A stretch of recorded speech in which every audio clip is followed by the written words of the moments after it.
తెలంగాణ రాష్ట్ర ప్రజల ఆత్మీయ పండుగలలో ఒకటైన బోనాల పండుగను ఘనంగా నిర్వహించేందుకు రాష్ట్ర ప్రభుత్వం విస్తృత ఏర్పాట్లు చేపట్టింది.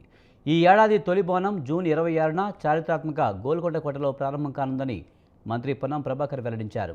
తర్వాత వరుసగా బల్కంపేట ఎల్లమ్మ, ఉజ్జయిని మహంకాళి, లాల్ దర్వాజా బోనాలు జరగనున్నాయన్నారు. బోనాల పండుగను రాష్ట్ర గౌరవానికి మారుపేరుగా మార్చేందుకు ప్రభుత్వం ఇప్పటికే 20 కోట్ల రూపాయలు కేటాయించిందని వెల్లడించారు.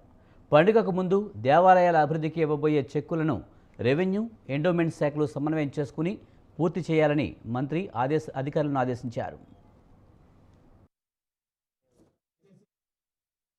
కార్యక్రమాలకు సంబంధించి పూర్తి స్థాయిలో ప్రభుత్వం తరఫున అన్ని రకాల కార్యక్రమాలు తీసుకుంటా ఉన్నాం. నిధుల కేటాయింపు కూడా ఇప్పటికే ప్రభుత్వం చేయడం జరిగింది.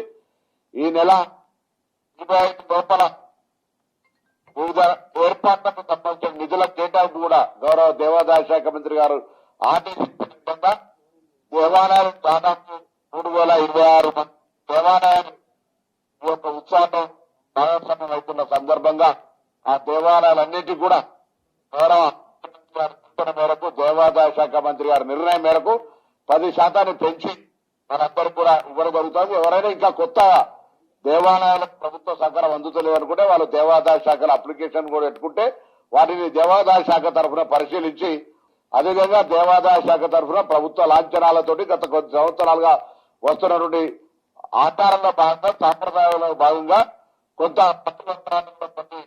ప్రముఖ దేవాలయాలు గౌరవ ప్రజాప్రతినిధులు, డిఐపీ మంత్రులు కూడా కూడా ఇవ్వడం జరుగుతుంది.